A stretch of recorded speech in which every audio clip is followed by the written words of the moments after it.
Hi, it's a Lipstick Gal. Thank you so much for watching today. I have 3 of the new Lisa Eldridge Liquid Lurex to play with. I'm just gonna readily admit that me and cream eyeshadow usually do not go hand in hand. And I don't know if it's because I never found a formula that I really love or that I could get to stay without creasing on my eyes. And the idea of a one and done shadow is just so appealing to me, but I usually reach for a powder shadow. And then I discovered this formula. This was the first formula where cream eyeshadow made sense. And I know it's not the same. Normally you think cream eyeshadow and you think of something like in a little teeny tiny pot like this, but this is a very different formula. When I was first introduced to this formula last year, I picked up 2 shades, Bianca, which as you can see is my most used, and this shade here in Angelica. And they're beautiful and I do love them. And I reach for them more than I ever expected to for a cream shadow. When she launched new shades, I was like, yes, Lisa, I need ones that I think would be everyday shades for me. There's a beautiful purple, there's more of a kind of metallic chartreusey green, but I was thinking about what would I reach for daily, what would make my daily routine elevated, but also fast. These guys. The first shade I picked up is like an easy everyday shade here. This is Emily. And it's described as kind of like a minky taupe. It has a beautiful shift of gold to it. It also has a little bit of silver and pink pearls in there.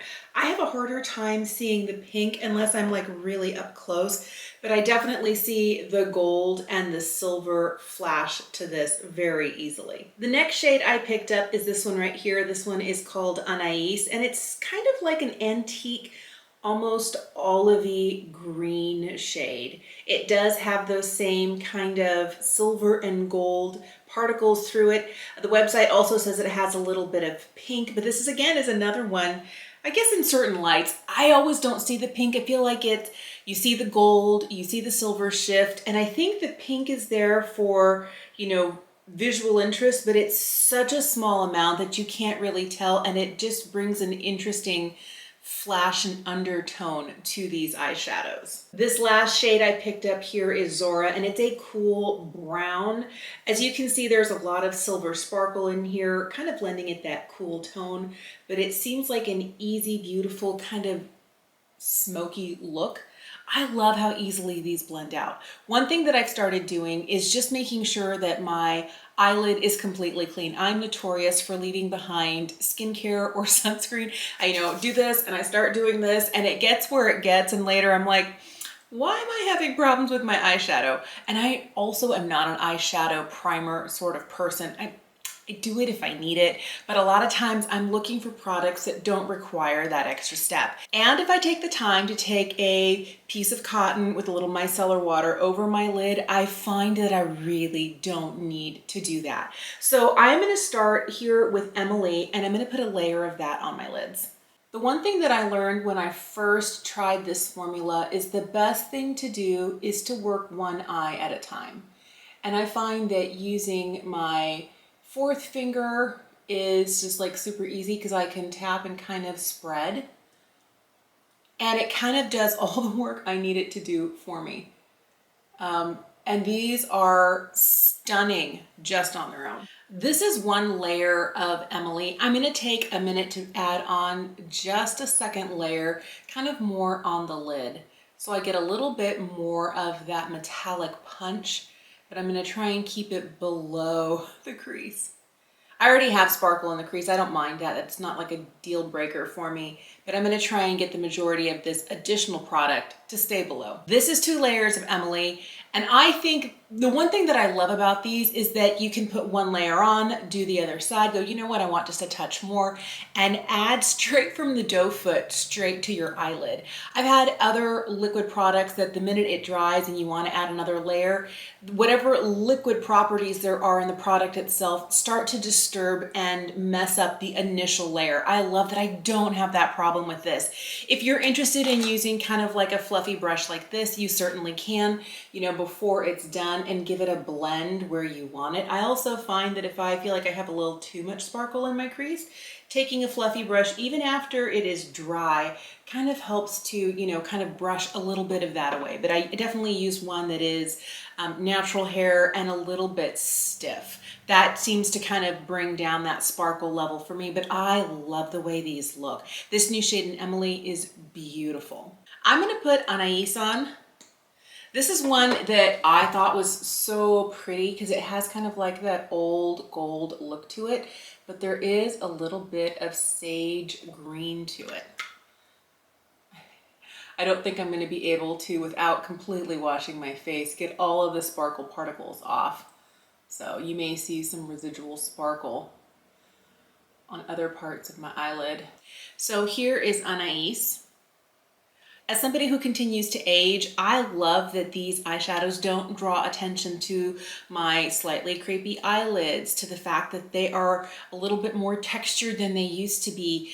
I love wearing a sparkly eyeshadow with my whole heart, and the last thing I want is something that's going to make my 47-year-old eyelids look like I'm 147. And I feel like this formula really doesn't do that. I feel like it's a easy, first of all, super easy to use and apply. Second of all, sparkly in a beautiful, elegant way. I don't feel like I'm wearing, you know, like glitter from Claire's. And then on top of that, that it doesn't add any unnecessary texture or age my eyelids in any way. I'm gonna put on a little bit of Zora. This is usually a darker shade than I use or reach for a one shadow look, but I loved how beautiful it looked, and I thought, you know, if I can, you know, spread this out just right and get that beautiful smoky eye look with very little effort. Yes, oh, looks like I got it a little farther down than I anticipated.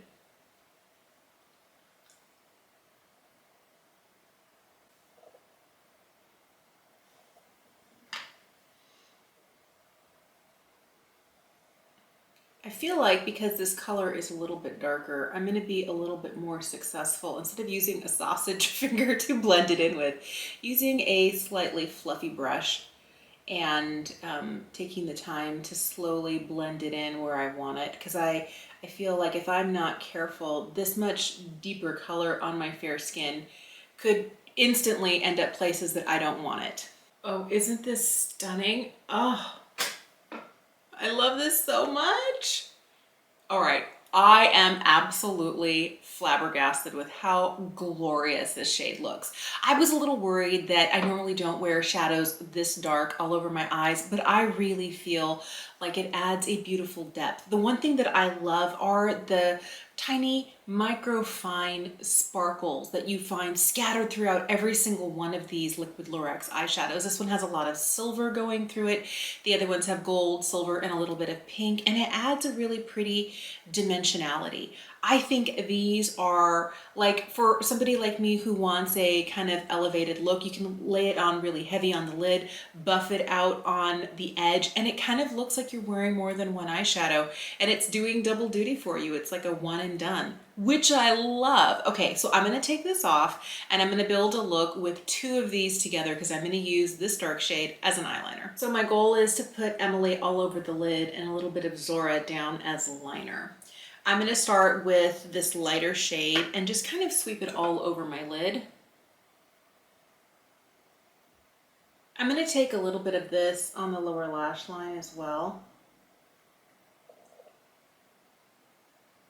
I don't want a lot of it, but I do want a little bit of color and definition down here, and I love the sparkle that this imparts. This would be a super easy look to finish with eyeliner and mascara, but I'm going to put a little bit of the darkest color in Zora here. I'm going to pick up a liner brush and I'm going to use this as eyeliner today.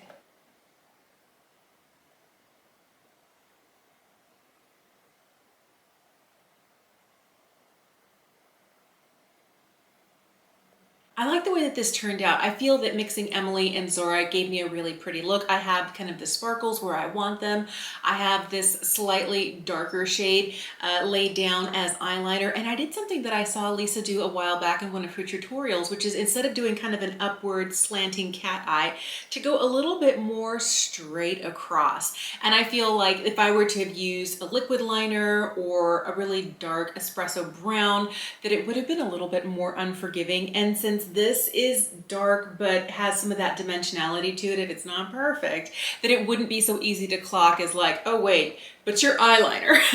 And I feel like it adds a really beautiful dimension where it does give depth and darkness near the lash line and a little bit of a perceptible wing without being too much. This formula is the formula that made me believe liquid eyeshadows were for me. So I feel like not just because of how beautiful and gorgeous they look, but especially because they stay all day on my eyes.